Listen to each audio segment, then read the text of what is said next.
By the way, 2:44 the time. Sick Norton will be a little bit late this afternoon, so I'll be here with you till about 3:30, give or take. I know that when it starts to get this time of the afternoon, people get nervous, and so, like, if you're on hold, stay right there. We will get to you because we'll be going till about 3:30 this afternoon. For all of you who have just now tuned back into the radio station, all of you who left at noon and don't come back until 3 o'clock, I would like to tell you that I signed my new contract with the radio station today, and as one of the provisions granted to me for the extremely high ratings that I bring to this radio station from noon to 3, the radio station has agreed to fire Dick Norman. And Dick Norman will no longer be with you in the afternoon.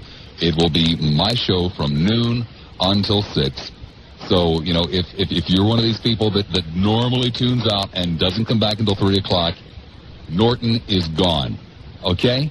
I got the power. I got the numbers. Play my song, Michael. Radio 970 WFLA. Tarpon Springs. Hi there, Tarpon. You're on the air at 970 WFLA. Congratulations on your new contract. Well, thank you very much, Tarp. The Supreme Court, when they made its decision, kind of took care of the problem for a lot of people, and they say, well, the Supreme Court said that, so that's what I agree with. But when you get down, you say, okay, at that 9th month, does a woman have a discretion to abort her baby, or 7th month, or 6th month? Sir, I'm going to have to do something. I've been aware of something for several minutes that I just have not really been able to address or to deal with here. Mm-hmm. And I'm going to interrupt the conversation. As a matter of fact, I'm going to interrupt the entire radio station. Something has happened this afternoon. David Maseko has come into the studio and would like to speak with you. David. Robert, thank you. Sometimes the news hits close to home, and it has hit us very hard today, Robert, and our listeners. It's with a great deal of sadness and personal loss that I tell you that 970 WFLA talk show host Dick Norman was killed this morning in an automobile accident in Brandon. Dick has been a vital part of this station for 2 years and a broadcaster for the past 23. He started his career in Dayton, Ohio, and served with distinction at radio and television stations throughout the eastern United States, and my understanding is even overseas, winning 2 Emmy Awards and a Foreign Press Club Award. Dick leaves his wife, Lynn, and 4 children, Lynn, Sean, Brandon, and Heather. Our hearts are with him, as are our prayers. I knew him for less than 10 months, and I feel like I've been robbed. I feel like I've been robbed, too, and there was something terribly, terribly unfortunate that happened at this radio station at 5 minutes after 3 this afternoon. I did not know. And as a joke, I'd been asked to stay on for about an extra half hour. I did not know that Dick had been killed this morning. And with my perverted sense of humor, of course, opened up the program suggesting that I had had Dick fired. Obviously, nothing could be further from the truth, and obviously I feel awfully, awfully, awfully bad. As we all do. And I deeply, deeply apologize for an indiscretion that I would not have committed. I promise you, had I any knowledge whatsoever. I don't know what you do at a time like this. I've never been through anything like this.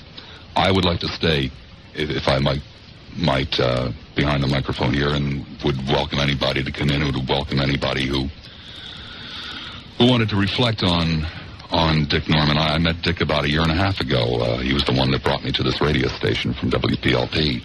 And just like anybody else during the course of a relationship, there were good days and there were bad. There were arguments and there were lots of good laughs, and there were misunderstandings and so forth and so on.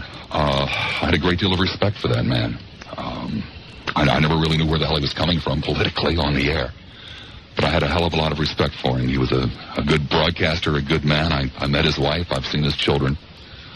I'm at a loss. But I would like to stay here if I could. Yes, please do. Behind the microphone, and I would like to at this point. Even open the phones if, I don't know what to do. It's not in the talk show host manual what you do when one of your colleagues has been tragically killed. I think it's important that we continue on, and if people want to talk to us about it, we'll be more than happy to talk to them about it. I again wish wish to apologize for everybody listening for what turned out to be one of the most tasteless things I've ever done in my entire life. I promise you I did not know with what I said at the top of the hour. It was Lassiter's demented sense of humor that was obviously one day going to catch up with him. He was an interesting man. And this is his time slot. He belongs here. He should be here now.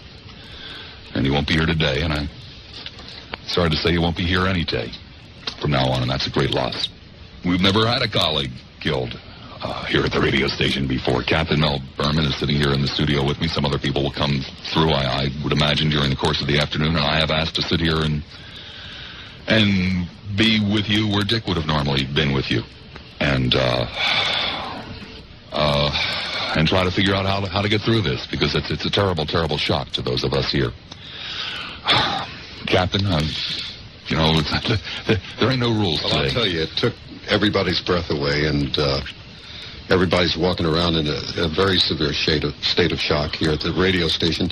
And I think a lot of people didn't realize what kind of a guy Dick was off the air. You know, he's a great entertainer, or I should say was, I guess. And he is probably one of the brightest people that I have ever met in terms of mental capacity, the ability to absorb information, the ability to entertain. I mean, people have no idea of what kind of an individual he was. He was a good man that everybody around here totally enjoyed and loved.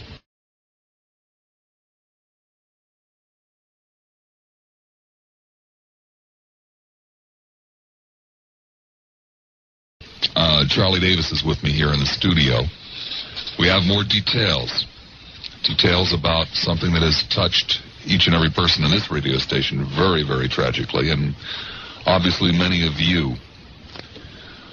I'm going to ask Charlie to tell you what we know about the accident, because, I don't know, somehow it seems to help the grief process when you at least have some idea. Charlie, what do we know? Just a few additional details, Bob, not too many at all. Most of this comes from a phone call I had just a short while ago from Jack Espinosa, who is the designated spokesman for the Hillsborough Sheriff's Office. Turns out it happened at about 10:35 this morning. I didn't hear the news about Dick Norman until about 3 o'clock. And Jack Espinosa called, I guess a little after 4. And from the details he gave me, it turned out that I was reporting on the accident that cost Dick Norman his life. He didn't have many details. He had gone to the scene himself, as he usually does, and said that his car was knocked about 300 feet or more all the way across. The car rolled all the way across the highway and struck the tank, causing the other problems. We were talking about that car. It was a Chrysler, so at least a mid-sized car must have been hit with tremendous force. It must have been. I've ridden in that car a couple of times, most recently just a couple of days ago.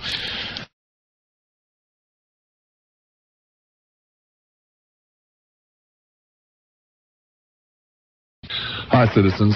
4:53 the time on the Dick Norman Show. One thing that's starting to dawn on me that I don't think I had ever realized before, until just really the last few minutes. Slowly, one by one, an awful lot of young men who work at this radio station and aren't necessarily on duty today are starting to come in here, and it suddenly dawned on me why. Dick Norman spent an awful lot of time encouraging young people in this business. An awful lot of time encouraging people who are relatively new in it. I guess I just never realized how much time he spent or how much of an effect he had. I was a guest on Dick's show numerous times, both in person and on the phone, and You wouldn't be one of them airplane people, no? No, I'm afraid my battle was with the phone solicitors. Oh, God, I forgot all about that. And I was... How could I have forgotten? Dick's great crusade in life. Yes, and I felt that it really had a special meaning to Dick. It sure did.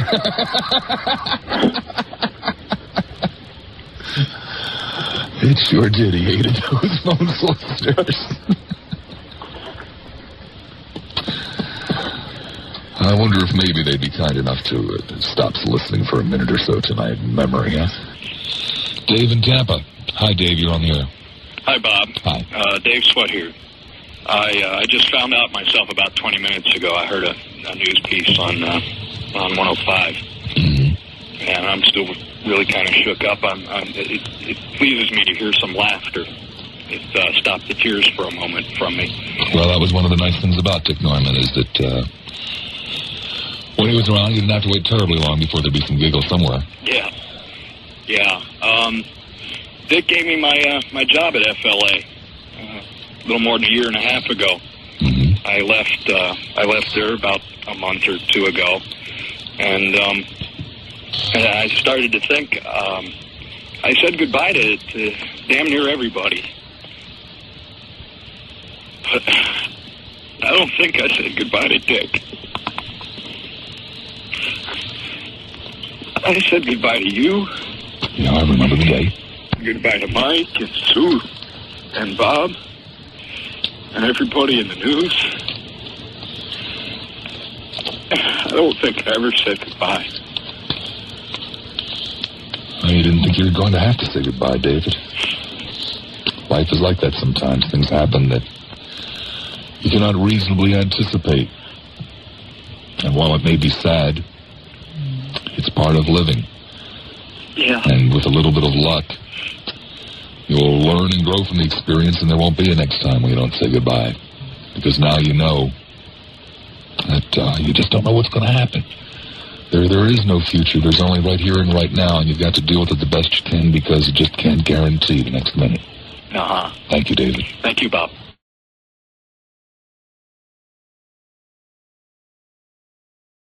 Paul Porter was going to do the sports huddle tonight.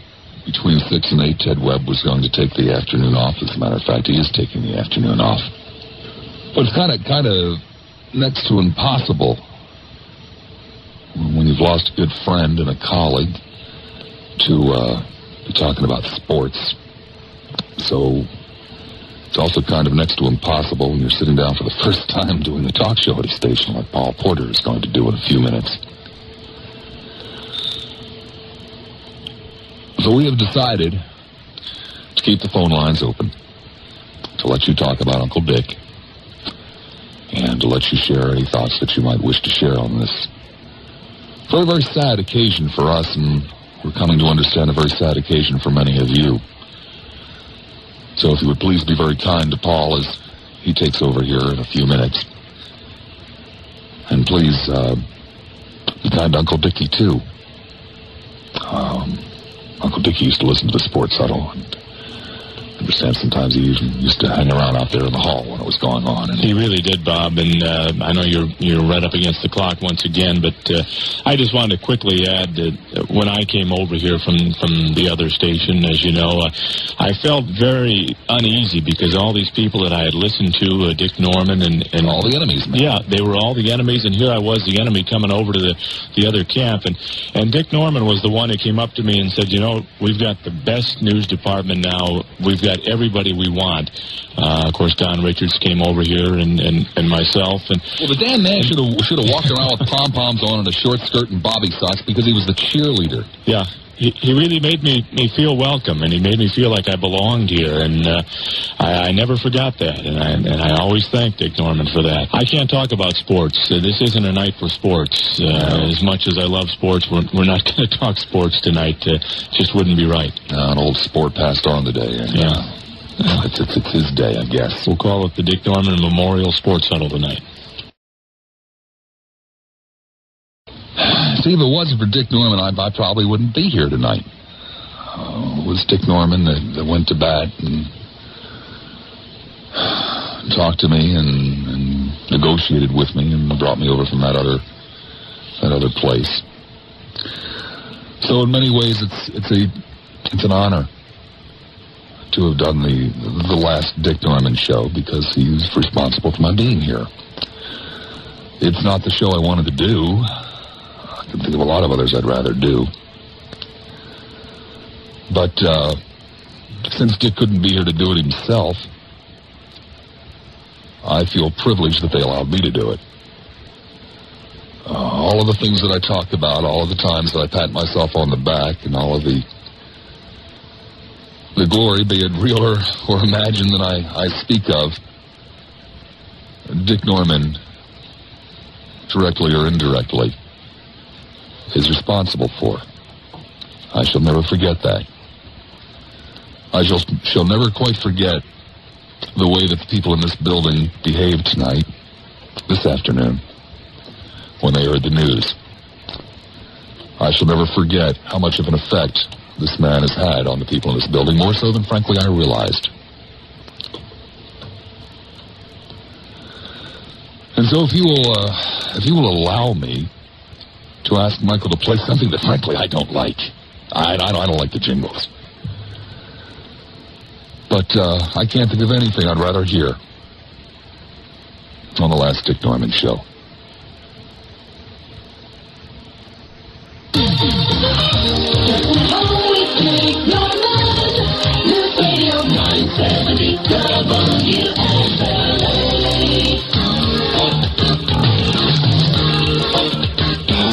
Good night, citizens.